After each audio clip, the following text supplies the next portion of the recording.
Ladies and gentlemen, filmmakers and moviegoers alike, welcome to Critically Casual. I'm your host, Srekcuf, and joining me as always is the amazing DorkyDev. Say hi, Dev. Hi. I made Dev angry because I asked him for a task. Well, and it interrupted his edit task, yeah. Well, and also I haven't finished eating yet. I'm sorry. So, if it makes I ain't gotta deal with this. That's fine. I'll probably start eating at some point in the middle of the show, too. As I have started doing lately, because timing. But, yes, hi, welcome. Anything you want to talk about before we start talking about these movies? Aliens. Aliens. I have some weird tangents I'm going to go on during the second movie. I'm going to warn you about that real quick. That's totally fine. So, let's just start talking about what this week is. I've called this week Ancient Demolition. And it's Indiana Jones and the Last Crusade, and Indiana Jones and the Kingdom of the Crystal Skull. So, it'll make sense. I mean, it all makes sense. You could probably understand what I'm hinting at with the title of this movie, of this week's podcast, but... And he does I don't know, whatever stuff. you can mean. So, let's just hop right on in here. Let's, I don't know, mount our trusty steed and gallop our way into the desert, where we can discuss The Last Crusade. What a fun movie. It kind of is. Like, it sits in a weird middle ground in between, somewhere in between the last two movies that we watched, where it's not quite the first movie, but it's definitely not the second movie. It's a lot closer to Raiders than it is to Temple. Yes, absolutely. Which is good, because Temple, as we discussed, was what the fuck. Yeah, that took a lot of suspension of disbelief for you to kind of really enjoy that movie. And I'm sure you could. I mean, Harrison Ford does a lot of amazing things. I'm sure just looking at that young, strapping body of his way back when was really great. So just make him do whatever you want, and you have a star movie. And that's probably the idea behind Temple of Doom. This movie, I like that it's I don't know how to explain it. Like, it's definitely a step back, where it's more on the, like, riddle-solving, puzzle-solving side. But at the same time, it also has a lot more of the fun fantasy stuff that Temple of Doom had. Hi, Dad. Hi, son. Thank you. Want soy sauce or anything? No, I'll be okay. Should I take the salt back? Thank you. Anyways, yeah, no, it has a little, it's a little bit more fun Mm-hmm. with itself, and in all the right ways, honestly. Like Sean Connery, Sean Connery. You gotta say it with the Sean, yeah. Sean Sean. Junior. Just always with a little bit of an O when you're talking. Junior. Sean. Also, Marcus was in this a lot more. Sala was in this a lot more. Like characters that you're like, yo, I liked them in the other one that they were in. Yeah, They got bigger roles. Cool. like they definitely had more. Like each one of these definitely had a little bit more, substance to the roles for sure. I'll agree with you. I'll agree with you with that. You wouldn't argue at any point there were too many characters though to try and keep up with. It's like there was this guy, then there was that guy, and then there was this person, and now we have this guy helping us. And There was more villains to keep up with than there were heroes. The heroes' plots were two groups at one point, and that was max. Villains, on the other hand, it was like, oh, we're all going these ways, and I'm like, what is going on? yeah, Who is where? How? What? When did you get there? why is this happening? And it has like one of the things I definitely liked about this movie for sure is the moments of brevity. Like there's definitely brief moments of comedy in this movie that really stick out for me that I like the autograph scene. Oh like, my god, that was seeing it today too. I'm like, wow, damn. I wonder how Tiger Waititi would have done that scene. Sure you would. Or tickets, please. Oh yeah, that one I really enjoyed. Didn't have his ticket. Panic. So Didn't have his ticket. Or the airplane. It seems we've been hit. we're going down. Yeah, it's just there's a lot of fun stuff in there, but then also at times there's the weird zany stuff. Like at one point they go swimming in petroleum and they're fine. Whatever. I mean, the top layer was petroleum. What's saying that it's not all petroleum? The fact that they didn't burn up. Yeah, but still, it's like there's fun, random, ridiculous things. There's fun, not so ridiculous things. There's things that have me asking questions for sure, like the whole villain plot on how to get Indy involved has me questioning like what was the plan to begin with, because like yeah it's what and like there's moments where there's like one of my favorite scenes where I was questioning was there's a motorcycle chase and none of them have guns, even though one scene before the last chase there were lots of guns. No, they have guns. They just don't use them until the very last second. okay. Movie got a movie. That's my counter. That's literally what I had to write on here so many times. I was like, huh, why did this movie had the movie? Why did that movie had the movie? Why did yep. I mean, sometimes that's the thing. Like you might want to just poke at plot holes and stuff like that. But in my opinion, did you enjoy the movie? Yes, all at the same time. Then movie had to move it. Mm-hmm. There's a joy to movie have to movie ratio that happens. If the joy ratio is higher than the movie has to movie ratio, the movie wins. If it goes under that, then the movie has failed. Luckily, this franchise really hasn't done that. Even like Temple of Doom, like, hasn't completely failed. Wasn't the most enjoyable, obviously, because we rated it at a 5.5. But I mean, it broke even. You know, it broke above even for us. I mean, you did focus on him punching a woman. Did you not?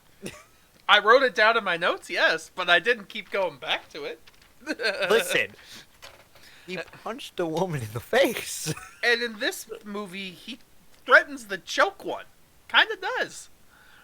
Yeah, but she's a Nazi. So it's okay.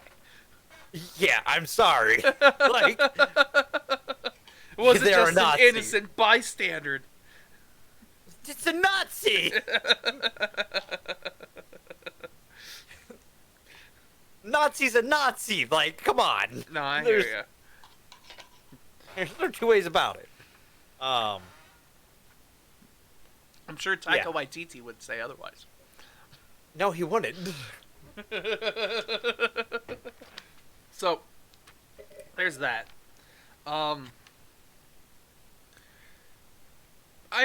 would ultimately have to say, too, one of the things that's kind of disappointing to me is I kind of wish the ending was different. Where... Huh?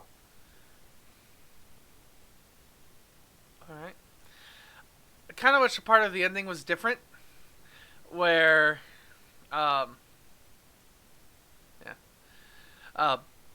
I can't really go into it because it would be spoilers. But I wish, like, there was a different tale with what happened with Dad, honestly. Like, I kind of wish the story to be the same up until what happens with the lady and what she causes. Oh, with the calamity? Yeah. Like, I kind of wish that part changed a little bit. But what we did get is what we got, and What we did got? yep, what we What got we is what we get. I can't have my cake and eat it too.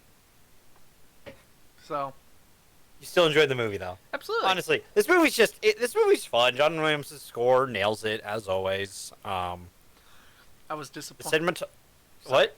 You brought up John Williams. I was disappointed at my dad yesterday because I was watching this movie with him, and I wrote in here. I just literally wrote in my notes, John Williams, and I was like, John Williams saves a lot of these movies. And he's like, who's John Williams? Dad. Are you kidding me? Took him a Damn. second, and then he was like, oh, right. Yeah. So, John Williams, great musician, great music played, love it. Cinematography, honestly, in this movie, I felt it did fine, but I think a lot of where the cinematography in this movie shined was, pun intended, in the lighting. Because they did a lot of interesting stuff with cool lighting and warm lighting in comparison to, like, highlights and how they blew it out in moments of need. I didn't really think they did anything really special with camera angles or, like, movement or framing of people, but otherwise, it was good. Story held up fine. The there's not really anything that I have major complaints over, other than the bad guy's overall plot to get Indy involved. But can't really talk about that. It's convoluted, to say the least. Yeah, can't really talk about that unless we get into spoilers. So Good on Professor Henry Jones and Indiana Jones both being somewhat progressive for their time about the situation they're in. you know, I'll give you that. Yeah, especially because when I watched Kingdom of the Crystal Skull, I was like, wow, this feels dated in a lot of Right? the comments. So, Well, this one didn't. It was that was like, it was just there was a light jest about it, but that was it. There wasn't any like. They didn't like. I'm impressed. They could have gone a very different route about it, and I swore in my brain that I remember them going the route that I thought they did, but they didn't. I'm like, oh. Or I remember them going a different route with it in my head, but I was wrong, and I was pleasantly surprised that I was wrong. I'm like, oh, how mature of you, movie. Good on you. let's see. Oh, I also remember there are a couple of times here where I wrote down, why did that Nazi do this? Why did that pilot do that? Why did this driver do this? Like, there's a couple of moments where it's like, oh, that's what I wanted to talk about. The moments of cinematography that I enjoyed were the subtle moments where Indy knows more than us, so they could play with the camera a little bit, and one instance being when he's walking through the tunnel and he's like, "Oh, they have cameras, or they're watching us." It's like, how do you know? It's like, because there's a camera, and literally the camera pans up a tiny bit, and there's something behind them watching them. It's like, oh, okay, whatever. And it happens. I literally just lost the example I was thinking of as I was thinking, and later on in the tank chase, which I gotta say, the tank scene where Indy's hanging. Really freaking cool. One of my favorite scenes because it's real tense, and I love what's going on. Even though you know it's gonna happen, you're like, oh my god, that's like, yeah, it's real close. Mm-hmm. So there's that. But in the tank scene, there's a moment where like a car drives into the tank, and it's like, what? But we see it from the perspective of inside the tank, so it makes sense to the audience because it made sense. I was like, I didn't really think about it. Because I was in the moment, in the scene, absorbed in what was going on. I was like, Indy outsmart. Wait a second. I do like how that car gets launched. And then ran over. It's pretty great. Yeah, and its practical effects is just cool.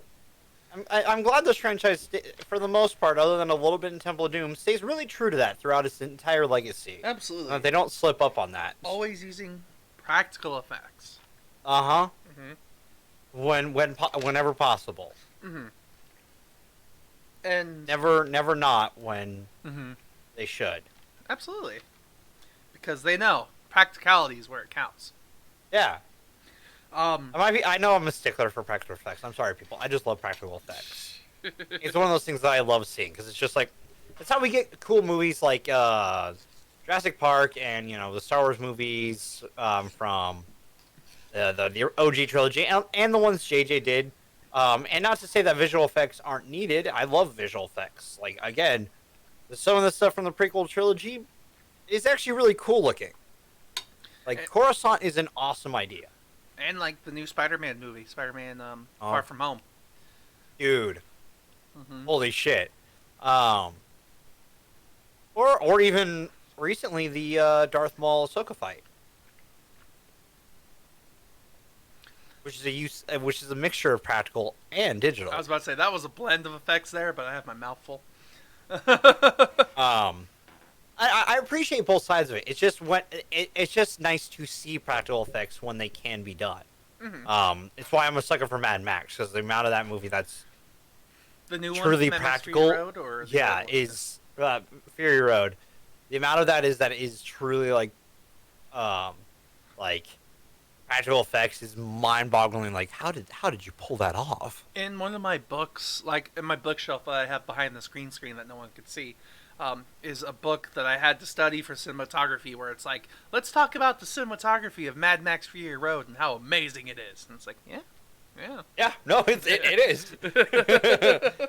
You're not wrong, book. Yeah, this is why I paid to buy you. Tell me more. And I mean, like, this is one of those movies that's just like, I love seeing the practical, and it's pretty awesome. A lot of the stunts are really cool and well done. Acting in this movie is pretty good too. Yes, though I do have one question. Yes. It's more character and story driven. Does Indy and Jones have character development in this movie? Because not really. I was about to say, I feel like he was lacking in this movie. Where in the last movie, he at least had moments of change where he wasn't himself, and then he could prove that he was the person that he was always meant to be. But in this movie, I don't really consider that character development. I call that plot convenience. That one, yes. But in this movie, there's absolutely nothing about him that changes, and the only real moral of the story comes from his father. At least, I think the character growth is between him and his father, not him himself. You know what I mean? It's a relationship growth that's the character growth in this. And the two of them finally kind of coming to a terms where they understand each other. So you would relate this more to a road trip movie than anything else? Because that's what most road trip movies are, is where friends get together. Yeah. I consider more road trip. Okay. Where the relationship is the character development, not the individual. Okay. Where the individuals have minor character change, but that minor character change is more involved in the relationship, not in introspectively as much, because they don't really change as people by the end of it, but they change their understanding of each other.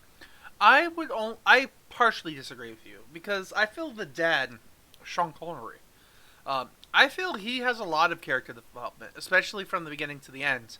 Because in the beginning of the film, he's shown just only really caring about the Grail, but then by the end, he's not that person anymore.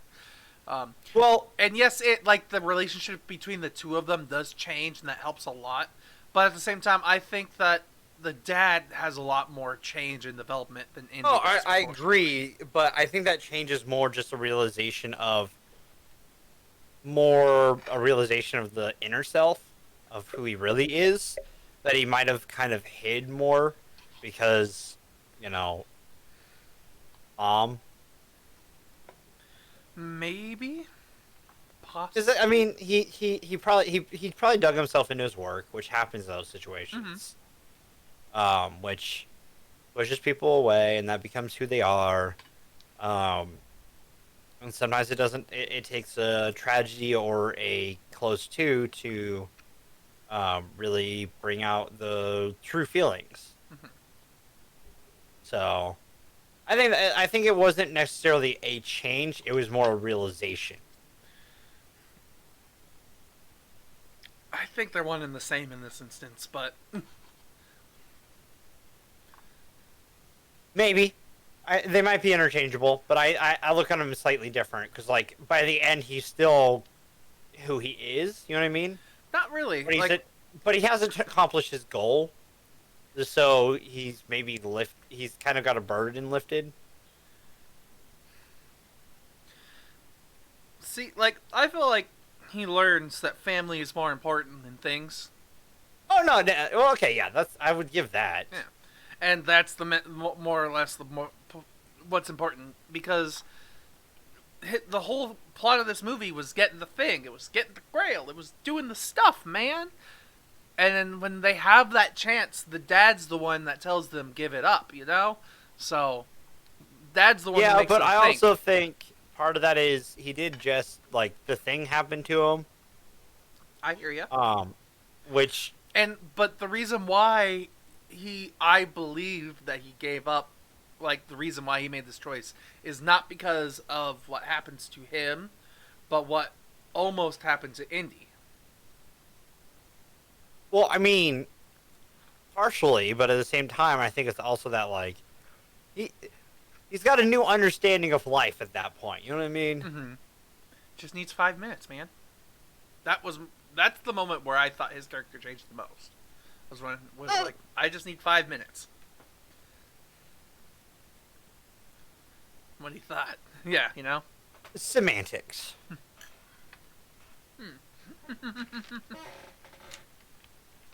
But I guess the whole thing about this story is it's really a journey. The development is between Indy and his father, and we get to know some of why Indy became the way he is. But ultimately, I'd say this movie is more just for fun, more for entertainment than anything else. Yeah.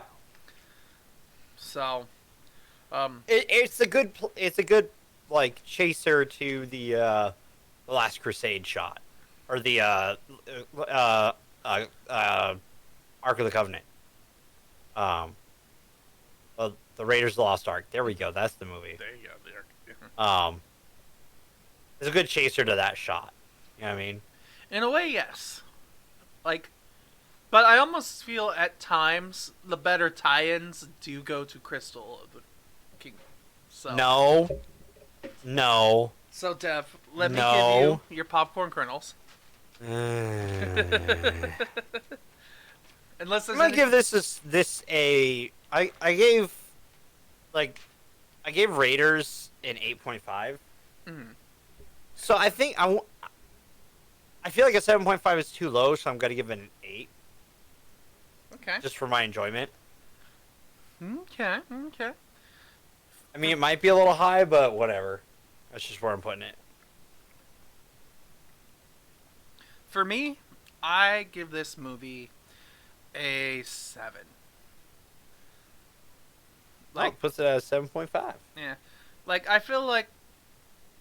What did I end up giving? Can you remind me what I gave? Yes, I can. You gave it an 8. Raiders, wasn't it? Raiders, yeah. Yeah. I was about to say, because this movie doesn't quite hold up to Raiders, but it's definitely not as bad as, Temple of Doom. But at the same time, like, giving it any lower than a 7 doesn't feel quite right. Because, like, it's not a bad movie. It's just not nearly as serious, I guess, is how I'd put it. And it has a lot more, like, kind of... I will say, it's got a moments. better plot. And, like, Indy's actually involved in the outcome of what happens. I hear you. However, I'm going to reject that you're right and still give it a lower rating. No, that's fair. I'll still give it a lower rating, too, because Last Crusade's just... Or, Raiders is just an awesome movie. Mhm. And we wouldn't have Last Crusade if we didn't have Raiders. Exactly. So, that being said, Boy. let's go on into our second... Oh, I hit the wrong button. Glad this is the last note, and we don't have anything after Last Crusade that could possibly ruin the taste of Indiana Jones. Oh, fucking Christ, it's Kingdom of the Crystal fucking Skull! Yep. So, yeah. Indiana Jones and the Kingdom of the Crystal Skull. What the fuck was this movie? You know, I don't know. Like, because when I watched this movie... Because I watched it today, and I watched it while kind of editing for you. I finished, yeah. So, like, I was watching, and every once in a while, I'd look over and be like, "Oh, I haven't done anything over here. Why did I open this? I should just close this. Change one thing. Huh? What's happening over here again?" But in this movie, things I have to applaud are Skywalker sound. Yeah, no, Skywalker sounds always great. Mm-hmm. Skywalker sound. I like, John Williams and his music compositions. Always fantastic. Absolutely. I don't know. Like, I like Shia. Shia's not bad in this. Shia's not bad, and one of my favorite moments actually has to do with Shia, which is in the diner. I just like how that situation builds up. Yeah. But Shia's a good actor. Like, I know people give him grief, but, like, he hasn't exactly had the greatest slate of movies to be in, this included. Apparently him and Harrison Ford didn't get along either. I could see But I would, that. like, the one thing that I kind of wanted out of this was maybe Shia took up the reins. Too bad that never happened, because he actually was enjoyable in this, I feel. I forgot that I actually kind of liked him in this. I'm like, wow.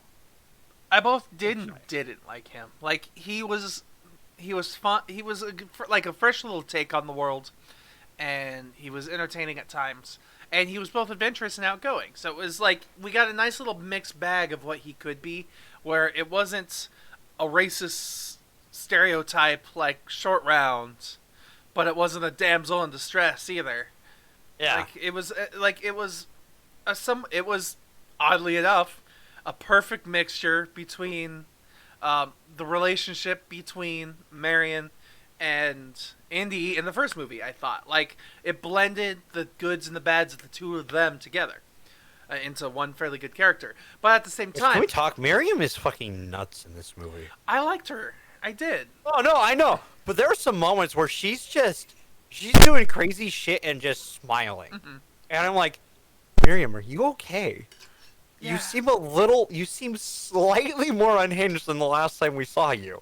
And you were already pretty unhinged in some ways, which was cool. It was your character. But you good, girl? I have no idea how to explain how she got there anyways. Like, No, I don't know. Because I think it was mentioned, I believe it was mentioned that she was working with Oxley at one point, but She was helping save Oxley. She escaped, gave a letter, but it was a letter to get them caught. So whatever. And she was there and caught again somehow. No, she was caught again. They let her go to catch her again, Yeah. essentially. It was It was a release and catch. A risky maneuver, but doable as long as you know where the prey is going. Um, John Hurt's in this, the late great John Hurt.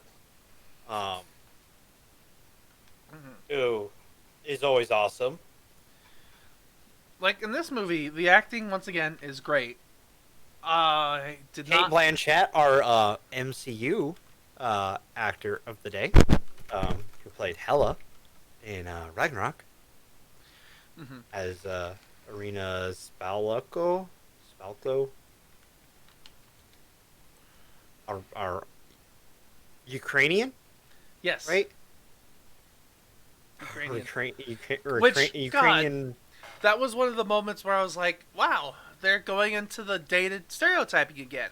Because the way he was like, based on the way you white on those W's. And I was like, it's like I know that it's just an accent thing, but it felt off to me and out of place, just the way he approached it. I don't know. I was like, that's a slightly dated humor that I'll appreciate in a way, because it used to be funny, but I didn't really think it was that funny at the moment.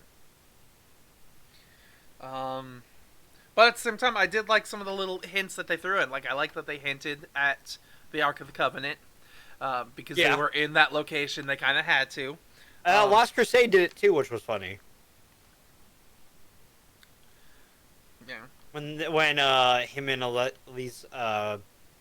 Elisa are in the tunnels, and they walk by that hieroglyph, and he's like, Ark of the Covenant. How do you know? Trust me. I know. Because he's seen it before. Da, da, da, da, da. So yeah, there's that. But then there's also random questions like, who the hell are those random people wearing the skeleton masks? Why is this car obviously designed to be a boat, and how did nobody die while riding in it? And how didn't it sink? What are all these double crosses that are happening, which are really predictable? Yeah. Also, those guys who were hiding in the rock. A, how long were they hiding? B, why? I feel like it's a trick that you can only do once then. What's the point? So, yeah, what's the point? Absolutely. And by the way, Oxley's been there before, so they obviously must have gotten out of that thing before. So they just rebuilt the things around them? Yep, they built it back up, and then they went back to sleep. What the fuck? So there's that. The fucking fridge, dude. The fridge? But hey, at least it showed us that it was lead lined. That's cinematography for you. It showed and didn't tell.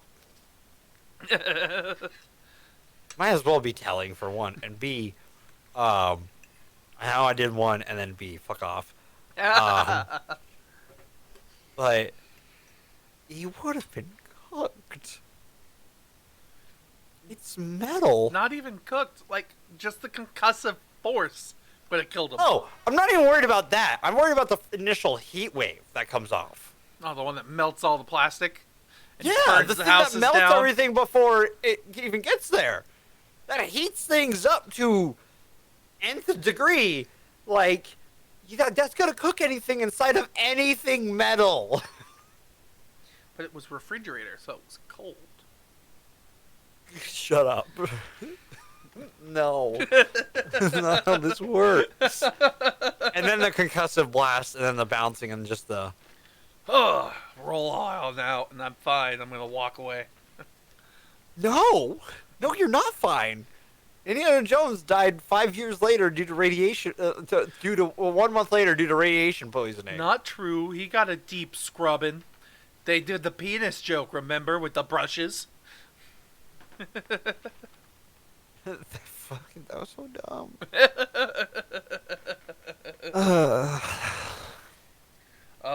Though the one moment that I think was the dumbest to me was this had a lot of hints and references towards Star Wars.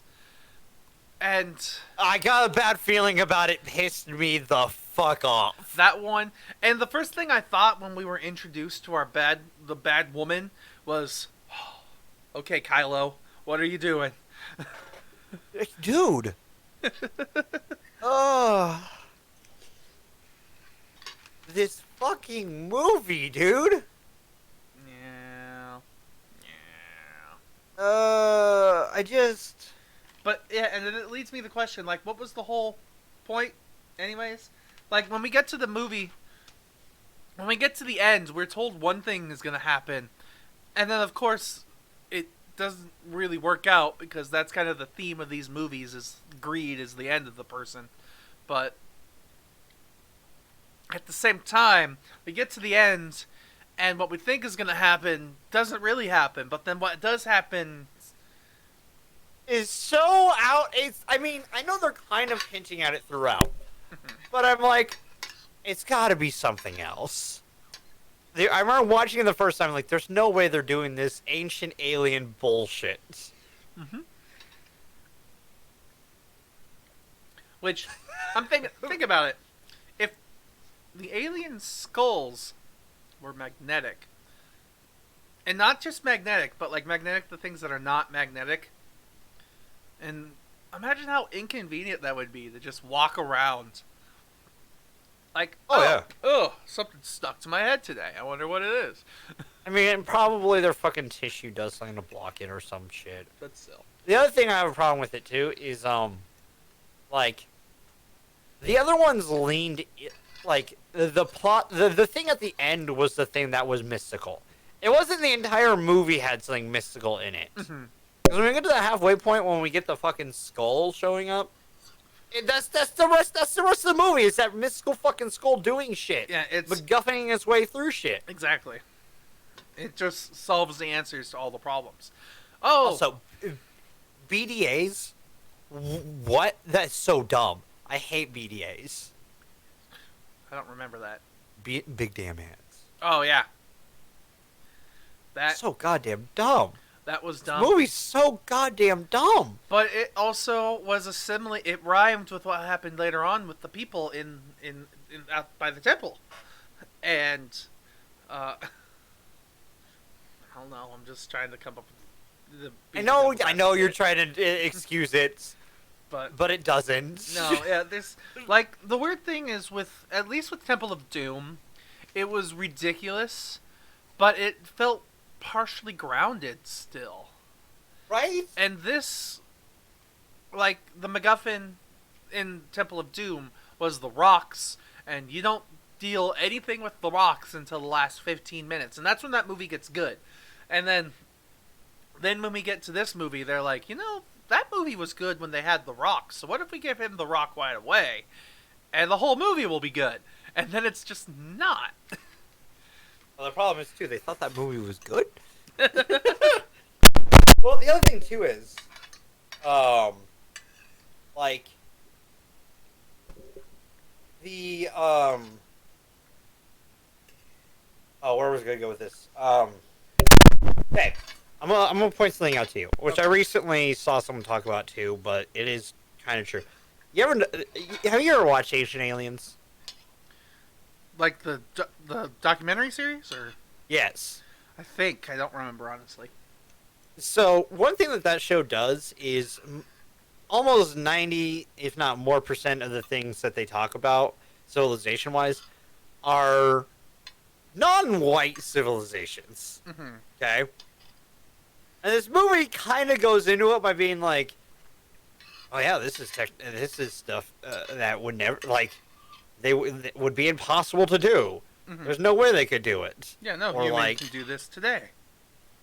Or like, oh yeah, it's similar to the same time frame that the Egyptians did the pyramids and stuff like that, or the tetraglyphs, Mm-hmm. whatever they were. I can't remember the name of them. Those cool hieroglyphs that are like giant down in South America that like you can see only from the sky. Which I just don't. Can we stop like having hints of racism with that shit? It's just it's very underlined, but if you know, and you're like, really? And I'm like, fuck. I Because the worst part was, I just recently watched someone talk about it, about Ancient Aliens, and then this movie does that. I'm like, oh yeah, this came around the same time. Ooh, not a great look in retrospect. Fuck. If someone wants to call me out on it, whatever. But I'm just more being like that it's there. The fucking aliens, dude. I am going to say, too, one of my biggest complaints is they reference a lot of different things from the past movies. But one of the things that they didn't do in this movie that I really want them to do was to continue on the, like, escalation of Indiana Jones versus Warrior. Because in the first movie, there was Indy versus the swordsman. The second movie, there was Indy versus the two swordsmen without the gun. The third movie was Indy versus 3 Nazis with a gun, and he shoots through all 3. This movie doesn't have anything like that. There's not Indy versus 4 Russians at once, and he's like, I'm Indiana Jones. How am I gonna get out of this one? No, he just has a fist fight with a guy who would easily kick his ass. A Russian colonel who's still in the military? A big Russian colonel. Not to stereotype, but that dude was big. Yeah, I wrote that in here too. Like, Indiana Jones does things that young Indiana Jones could never do. Like, there's one moment where he, like, whips onto a ceiling or, like, a rafter, and he kicks a guy off of the rafter, and then he jumps off the other side and, like, uses the whip to kick him through a window, and I'm like, that seems way too elaborate for Indiana Jones. It's like how people remember Indiana Jones is this movie. If that makes sense. No, yeah. It's like a legend told from inside Indiana Jones' world. Yeah, that's a good way of putting it. That's this movie. And it's not great. The whole CIA thing goes nowhere. It's like a plot thing at the beginning, and then it just disappears. Yeah. I have no idea. Just don't have that in there at all at that point. Mm-hmm. You know? It's just this whole movie was a bunch of random, like, convenience. Where I wouldn't say this is the start of an era where they're like, oh, I have the answer to every puzzle right here. Aha, here's the answer. Dude, the fact that this came out in the same year as Iron Man as well. Can we talk about the CGI in this movie? Man. Yeah, well, like, I love their use of CGI hedgehogs. And oh my god, they are... Or groundhogs, I mean. Whatever they are. Fucking Christ. I hate it. Mm-hmm. Or their use of CGI flowers in the CGI forest on the CGI green screen. I mean, forest. That Shia CGI vine...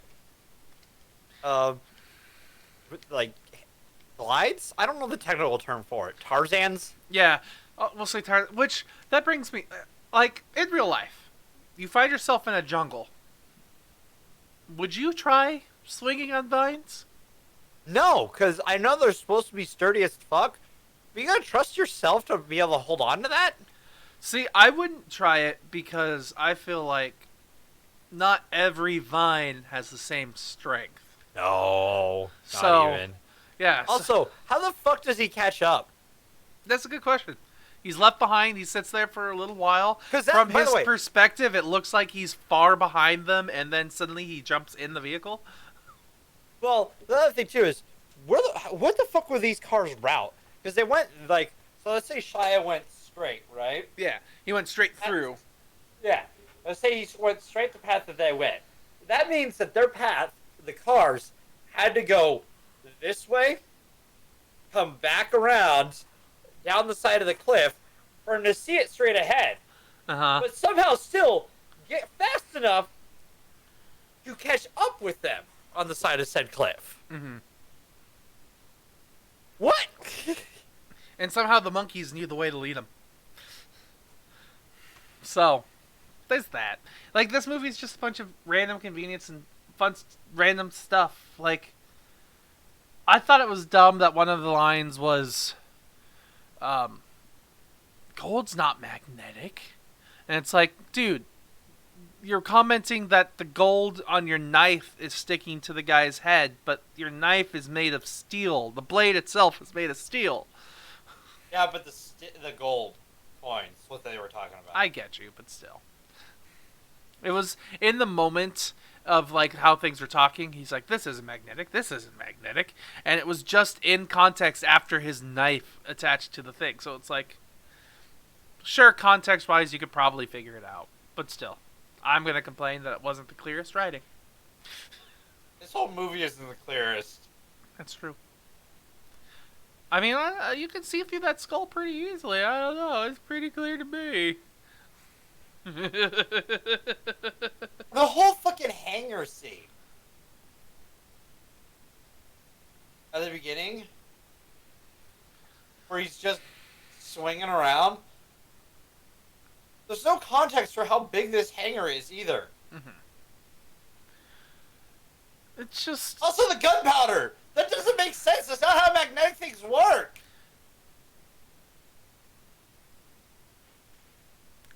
That's not how it works, Steven. No, you're not wrong.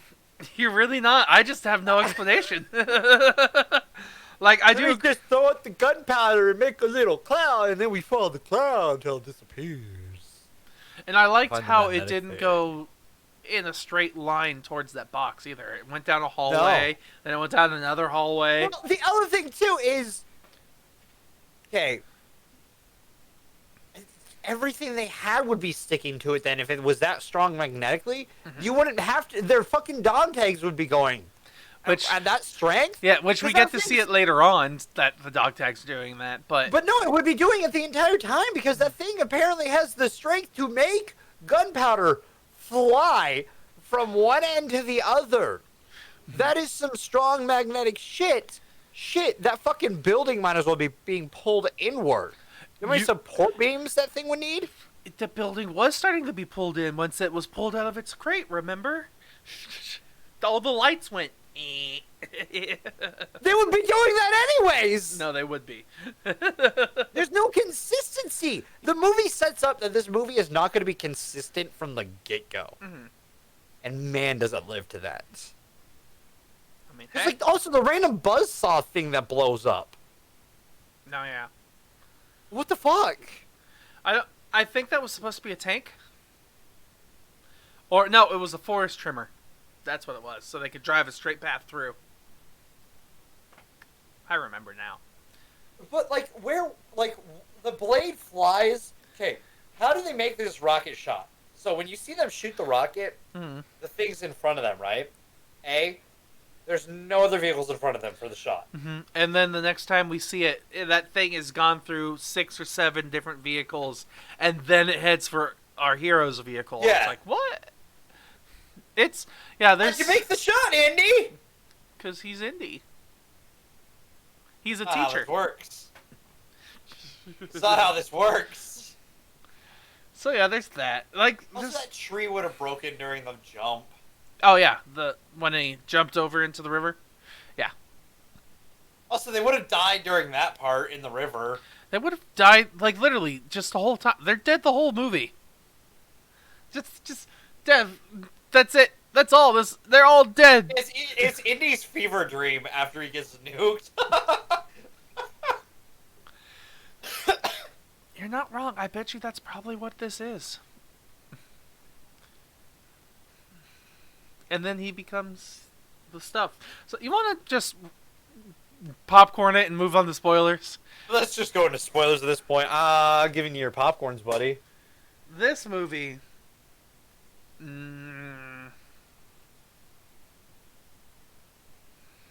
5.5. You're giving me the same as Temple? I'll give it the same as Temple. I'm going under Temple. I'm going like 4. Alright. I want to go 3.5, but I feel like that's a little too harsh. And I'm letting my feelings get the better of me. So I'd say you just commented on so many other things that you liked, but you're still going to be like, worse than the average film. Far worse than the average film. I mean, you do you. I'm not going to... I mean, 3.5 isn't far worse. That'd be a 2. That would be some. What was the last 2 that you rated? I remember there being a 2 not too long ago. It's probably not on our list, but No, it's not. I feel like it. I don't know. I don't usually hand out super lows. Lowest I usually go is 4. Unless the movie's really bad. The movies are always really bad. Just kidding. I feel like it was. I remember it being just towards the end of last year, but I can't. You know what? I'm giving it a 3.5 just due to averages. I can't let this thing be a 5 even average. I think I remember. I think you rated this movie, the movie that I'm comparing it to. I think you gave Holmes like a 2. Holmes? Yeah, with what's his name? Will Ferrell and I wasn't there for that. were you not? No. I don't believe you. Let me double check. Oh yeah, no, that one was torn. That's right. Double check. That it wasn't that one. I remember.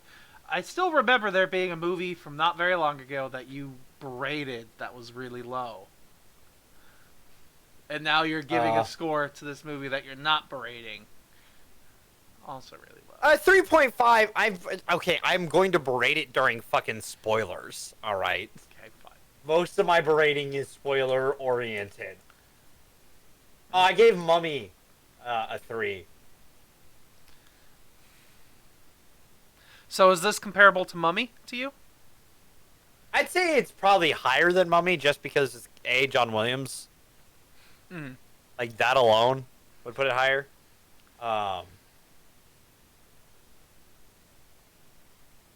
And our average score is higher, so That's true. you know. All right, fine.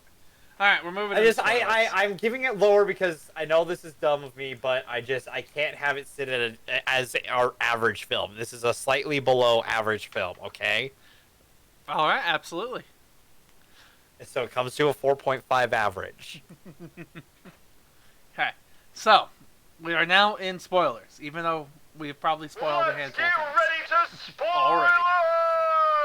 We've definitely spoiled a handful of things already. Oh, fucking aliens. Yeah, the aliens thing was the weirdest part of this movie. Especially because all the last 3 movies were based on religion. And this movie bases that, like, it starts with religion in a way that, like, these people, like, these earlier people attributed these higher beings as gods, but these quote-unquote higher beings are aliens.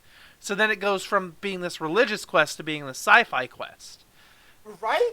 Like, this movie takes a wrong turn somewhere and goes, you know, Star Wars is sci-fi and has Harrison Ford. Let's do that. I've got a bad feeling about And this. someone, oh my god. Mm-hmm. Oh, Marion. And, like, yeah, I'll agree with you. Marion is a bit crazier. But at the same time, I also enjoyed seeing her again. Like, she was one of the characters I enjoyed having back. Especially after not having her in the second movie. Because I can agree to that. Except, my only counter to that is going to be, she does feel a little shoehorned in. Yeah, she's kind of forced in there.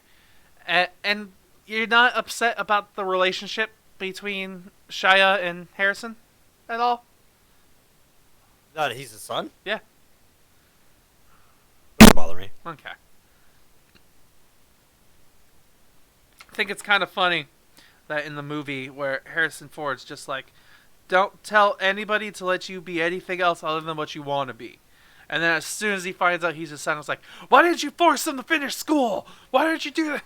Like, Because he's a father now. no, I hear ya. It was just the instant switch, too. Like, it felt unearned from both sides for me, where it's just like, oh, I'm your dad, so I'm going to call you Junior and Son and all this stuff. And then on the flip side, even though it was ironic for a little while, Shia still was calling him things like Daddy-O. And it's like, that's confirming this relationship. And then it had the terrible love relationship with Marion, where it's just, we work together, and I fell in love with you in the past, I guess, technically. So we're still in love with each other now? Yeah, we broke up It's the dumb we broke up, but we're still in love trope. Yeah, so they can Which get we've back seen together 1,000 later on. times. Yeah, everybody loves that. We got together at the end of the last movie. The beginning of this movie, we broke up because of relationship things. And then in the middle of the movie, they start getting back together again, and then yada blah blah blah blah. Well, in the middle of this movie, it happens, but in the middle of the movie is when she's introduced. Yes, as soon as she's introduced, They resolved their shit pretty quick. Mhm. Resolved, married by the end. And they're a big happy family once again, or for the first time. And the stupid hat thing. That's one thing I kind of liked and didn't like. Because I feel like if this movie didn't do as poorly, I would have loved to see a sequel with Shia and Harrison Ford again. Where, Oh, no, yeah, I would have. Where at the end of that movie, Shia gets the hat. Because... Yeah. See, that, I think my problem with it is that it's sequel baiting. Mm-hmm. And we know that it's not there. Mm-hmm. Because this movie, I kind of had that feeling. Like, that he is definitely proving himself to be worthy of the Indiana Jones moniker and, like, the Jones last name. But he hadn't quite got there yet. And then it was proven to me when Indiana Jones took the hat before he put it on. And I was like, yep, he's almost worthy of being called a Jones. Just not quite yet. Being called Henry Jones III, Mm-hmm. also known as Mutt. Mutt, yes. Because he's a dog. A mixed breed between two people. Which is funny, because he is named after a dog. Indiana. Yeah. That's That's the thing. If you know the lore, you're like, oh, Mutt.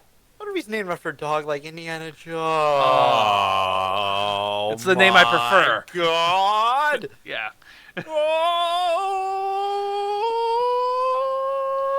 Tom, you don't need to do this.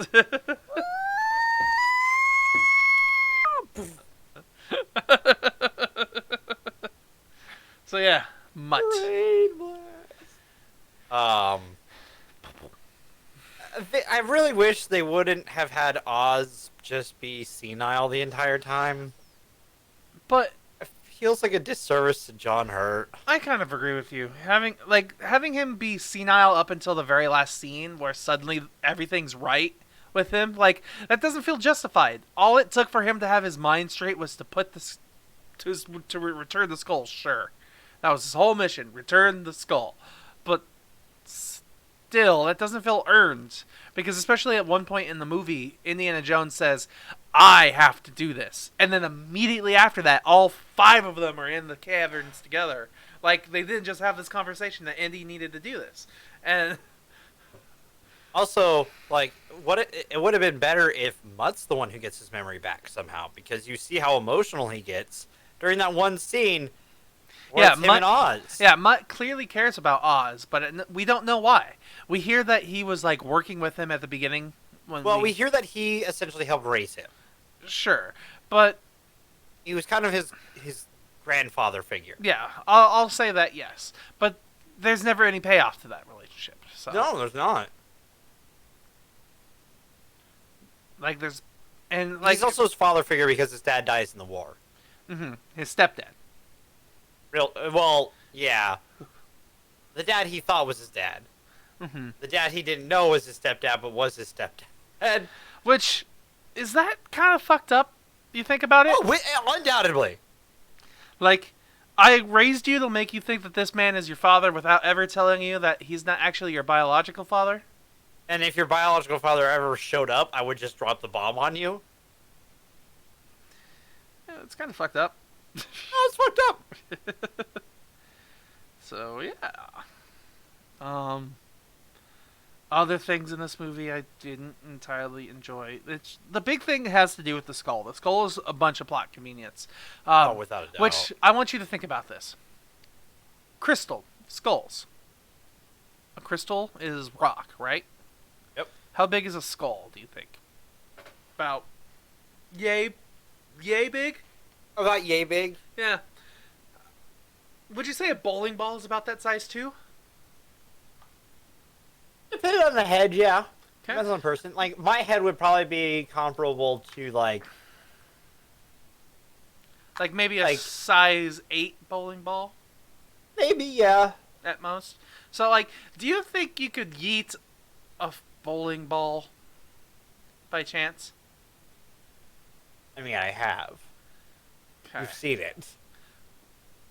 What I mean by that is, I'm pretty sure that skull probably You mean was- like eating? yeah, where they're Not taking this skull and they're throwing it from one person to the next like it's literally just this jug of water. Yo, good luck, dude. Yeah. I'll catch the medicine bowling ball. Break a couple of teeth.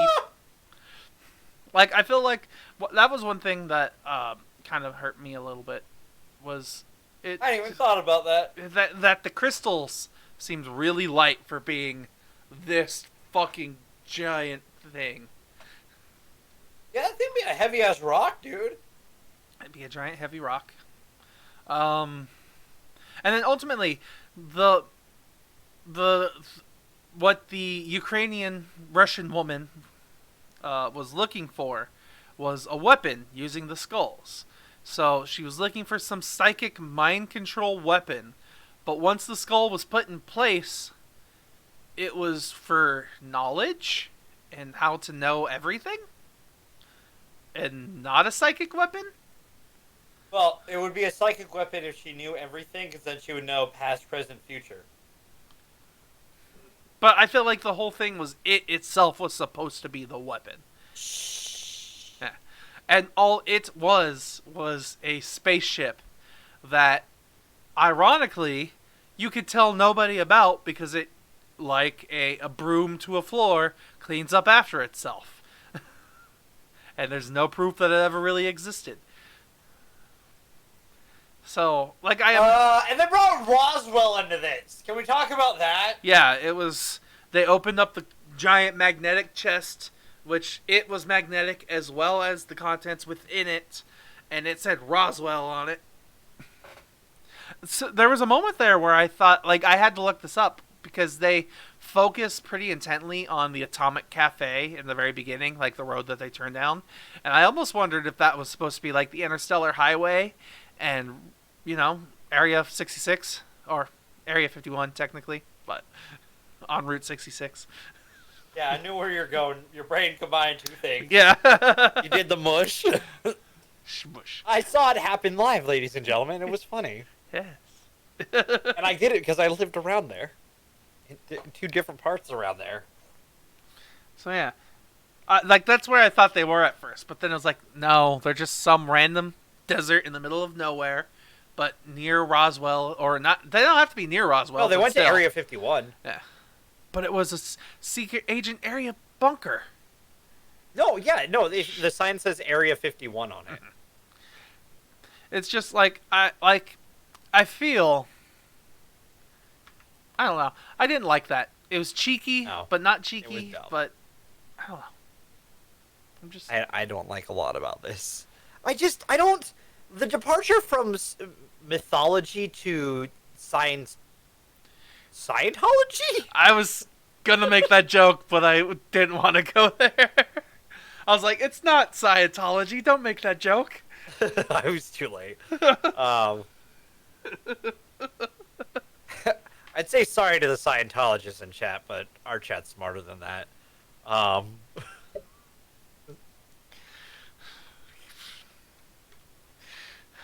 Yes, us in our Arizona education.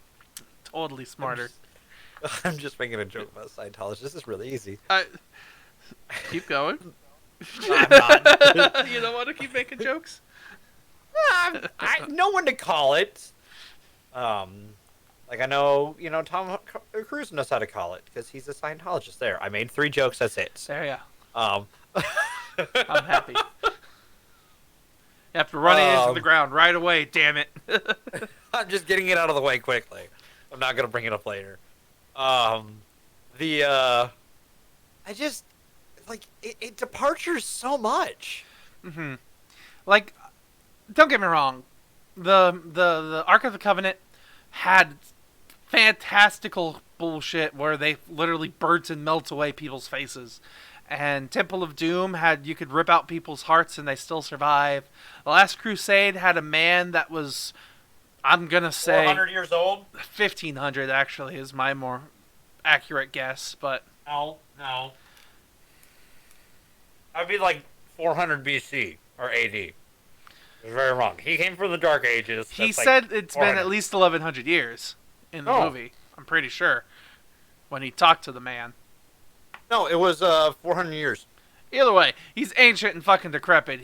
One of them no, died he's, at. he's old as shit. He left the forest at 150 and then decided to bury himself away. So he's ancient. So there was that mysticism, and then the Grail, in fact, gives Well, in that life. in that country, he'd technically be an ancient alien. which. But yeah, and then this movie, they did the whole ancient alien thing, but at least it wasn't centered in Egypt. But at the same time, they had all these different places like Egyptian and Mesopotamian and all these different supposed relics, which, if Indiana Jones was half the archaeologist that he says he is, Oh my god, right? like, He'd be freaking out. yeah.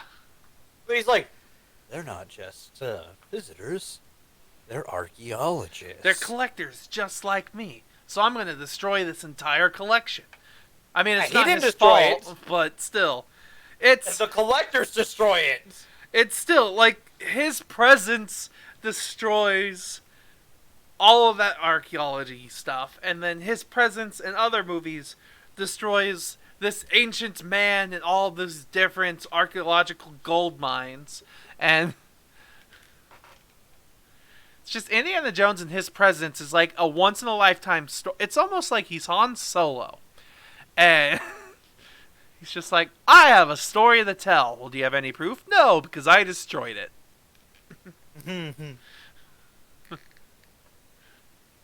You're not wrong. But at the same time, it's just, I enjoyed this movie. I hated it because it was too much convenience and too much random yada blah blah blah, but it had okay moments, so that's why I gave it its rating of No, 5. that's fair. I don't like it, and I don't think I'll ever like it. There are parts that I like of it, and I can say that about any movie I dislike, except for Death Note. Okay. Um, I'm not gonna call you out on that. You have every right. Hey, talked about it then. No, talk about it now. There was nothing in that movie that was enjoyable. But like, no, this one just like,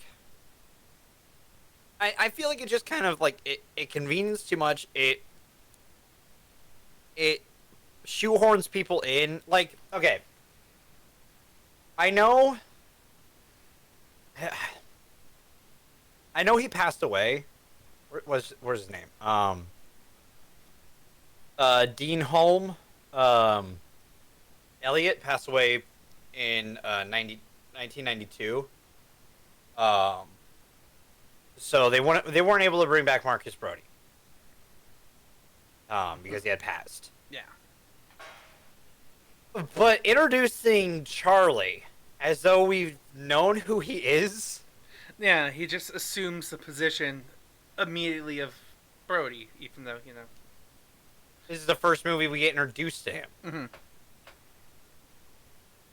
That doesn't work. Like,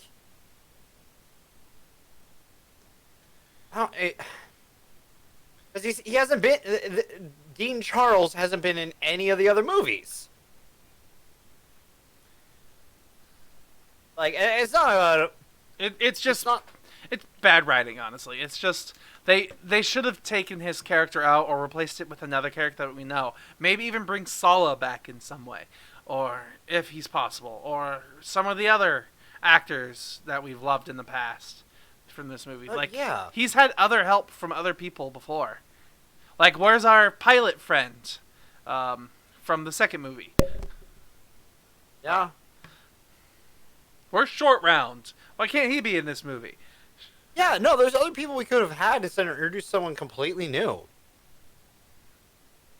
Or like, even if you introduce someone new, it seems like they knew that, like, they act like he knew them before.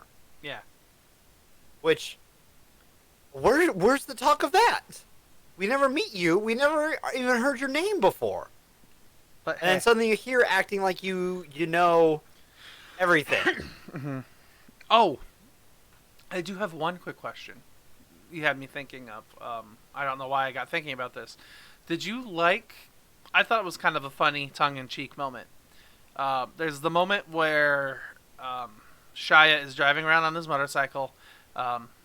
Harrison Ford's riding on the back, and it reminds me of The Last Crusade, The Last Crusade, where there's a moment where they're driving on the motorcycle, and they come to a stop at the very end of the whole chase scene, and Harrison looks over and smiles at his dad, and his dad's like, like just fed up and not having a good time with it. And then in this movie, it happens with the young Shia LaBeouf looking to his dad like, I just did that, and the dad's being like, like, it's a good call, I'll say, but it's shoehorn. It's a good call if the rest of the movie wasn't so shoehorny. See, I both agree with you, and like I love it because I thought it was a good call and a callback. But at the same time, I thought it was a callback that didn't fit the character. Like, if it wasn't Indiana Jones, if it was any other person who had done, like if it was Marion who had done that look at him, I think that would have been funny. But since it was Indiana Jones, the one who we know enjoys getting, well, it doesn't really enjoy, but like, he smiles and has a good time whenever he escapes from certain death. And this was one of those moments where he's like, stop, someone's gonna get hurt. And then when someone gets hurt, he's like, I don't like that you hurt people, even though I hurt them all the time. Yeah. Yeah. I can agree to that point. I don't know, man. This movie it feels off. It's just not our Indiana Jones. Nope. Indiana Jones for a younger man, a newer man. Yeah, you can go with that. Do you have anything else you want to talk about in this movie, Dev? I think I'm good. Okay.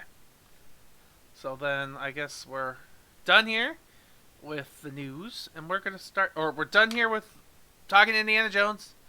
We're going to start talking about the news. So, starting off news bits, I didn't really post anything in the thing in our little chat because I hadn't really found anything up until just now, really. There's going to be, we talked about it, Furiosa. Jodie Comer is reportedly in contention to star in the Mad Max Fury Road prequel called Furiosa. I'd rather have a sequel. Where you get to see what happens after they take over the place and do the thing. Because she's not sticking around. I'd probably agree with you. Like, get to see what she's done afterwards rather than what she did to get there in the first place. Yeah. Like, I could... Because also, if we watched before, she's going to be a villain. Yes, she is. She's going to be the villain that we like. But at the same time, she's going to have the Heart of Gold, which, she's going to be our devilish rogue who starts working for the bad guy, but then has a change of heart. I don't know how this is going to work. Furiosa is now our Han Solo. Other notes. There is a movie. Can you guess the date for the first new movie coming out to theaters, Dev? Because nope. Okay. The newest movie that will be coming out to theaters, is directed by Christopher Nolan. It is called Tenet, and it will be released, I believe it says here, July 17th. So, and that's confirmed to be the first major blockbuster movie being released after this pandemic. So, we still have 2 more months until new movies start to show up.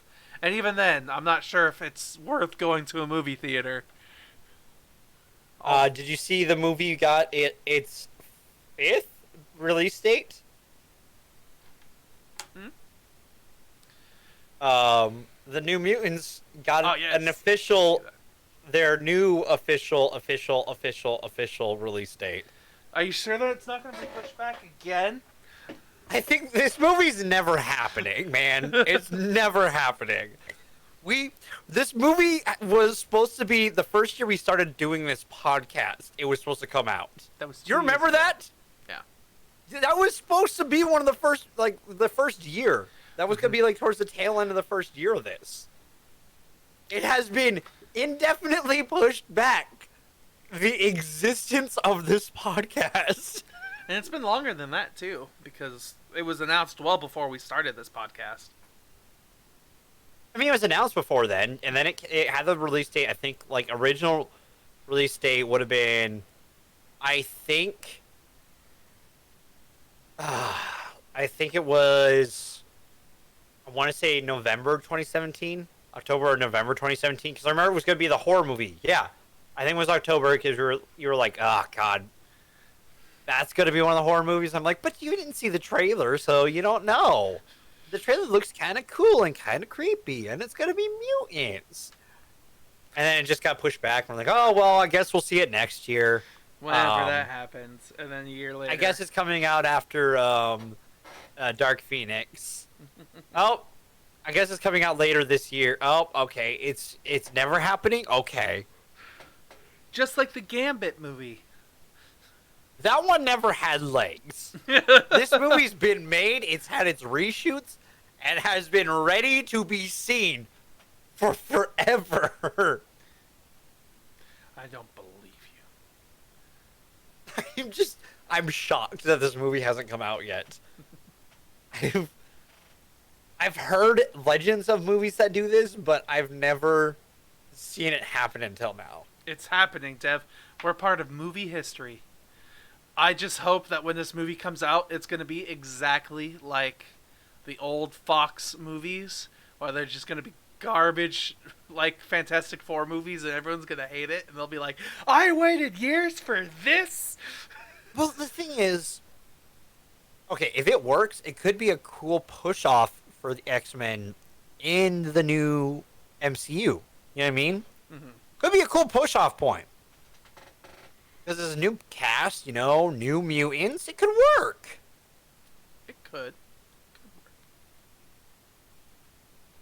We'll see. Okay.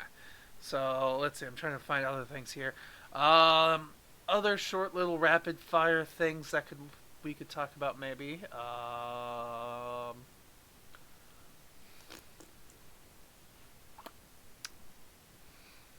Not really seeing much, honestly. Oh, I saw this and I was kind of disappointed by it. I didn't know this until just today. Did you know that Matthew Lillard is not going to be a part of the new Scoob movie? Yep, but it's a release already on digital. Yep. Fun fact: he didn't even know that the movie was being made. Yeah, I heard. Yeah, I didn't know until the trailer was released. Yeah, and he's like, "Oh, good to know I was replaced as this character that I've played for 18 years." Right? Kind of shitty. I mean, and I like Will Friedle. He's a good voice actor. Mm-hmm. And a good actor. But, don't make me pit two people I like against each other like that. That's not fair. I know there's no beef between the two of them. Mm-hmm. But, because I don't even know if they actually know each other. Know each other. I mean, they know of each other, duh. They're in Hollywood. They should know of each other. But Matthew Lillard's been Shaggy forever. He even gets to play Shaggy in the freaking, Robot Chicken episodes. Yeah, he's been Shaggy in Robot Chicken. He's been Shaggy in live action. He's been Shaggy in all the animated sense. Mm-hmm. It's just ridiculous, man. And they just dropped him without even letting him know. Right? I feel like if somebody came to Harrison Ford, for instance, and told them that, hey, we made a solo movie and we didn't advise you at all, but hey, here's this Aaron Reich, I can't remember, Aaron Reich, whatever his name is. Here's the guy that we replaced you with. I can imagine him being really pissed off if he never learned that was going to happen, and then suddenly the trailer comes out. It's like, oh. Yeah, but also, Harrison doesn't care about it that much. Or sure. Or I'll say maybe, what if they had a different Luke Skywalker? I mean, they do, so I'm not gonna. See, Mark Hamill would be more I think more like, oh, okay. Like, it's funny because the Star Wars cast is definitely done with Star Wars. Even some of the newer trilogy people. Yeah, even John Boyega and Adam Driver, Oscar Isaac. like none of them want to come back already. No, I don't know 100% about Daisy Ridley. I haven't heard about her, whether or not she wants to come back or not. But all the other, like, the lead males are all like, fuck this shit. Oscar and John Boyega both got kind of fucked because they played their characters in a certain way with a plan, and Disney's like, no, you don't get what you want. Like, I don't know. I don't know. It's just fucking Disney, man. Corporate overlord bullshit. I'll still watch your fucking stuff, but fuck you.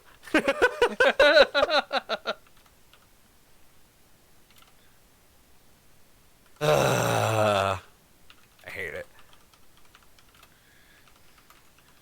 Okay, so I haven't got much other news other than what we're watching next week. Yes. Yeah? We're watching Blade Runner and Blade Runner 2049. Yes. So we're finishing up Harrison Ford month with some more quality Harrison Ford. Additionally, we are starting a poll, or at least I'm starting this poll, and I'm making Dev subject to the whims of the public. Was it exclamation point poll? Did it work? Yay! Thank you. You're awesome, Dev. I appreciate you.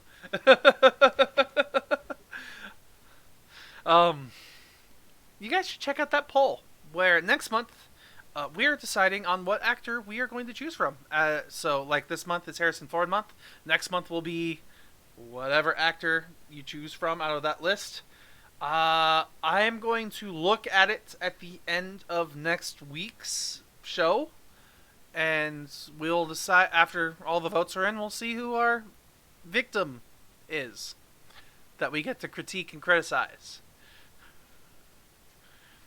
And then probably a day or two later, we'll come out with our list of movies. Hell, if you want, Dev, we could be super productive and come out with a list of movies for all of the people on those lists. I'm already being productive about other stuff. All right, good sir. I appreciate you. Thank you for being productive. So yeah, check out that poll. Answer the question. You got a week to do that, so do it. Do it. Do it. So yeah, I got nothing else. All right. Anything else from you there, Dev? Nope. All right. So yep, that's it. That's all. That's all we got here. So thanks for joining us. Hope you liked it. I don't know. You're not a robot, are you, Dev? No, why would you Say that. Oh, that's not a robot. That's not the right setting. You changed the dial when you did the. Where's my... a robot anymore?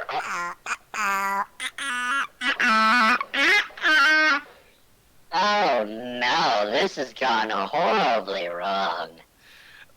What has happened here? I was hoping to make a replicant joke, but it's definitely not going to work out now.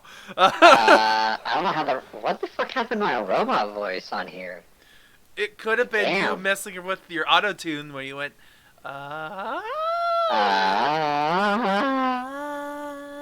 Whoa. Whoa. Whoa. Whoa.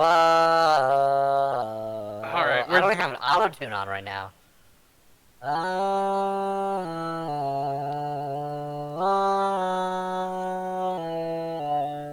Goodbye, everybody. Goodbye, everybody in the club tonight. You have to promise me if we ever get to Trolls World Tour, you will do the whole podcast like that. Sure. Sure. Oh, I just figured it out. Too late, the show's done. Oh, is it?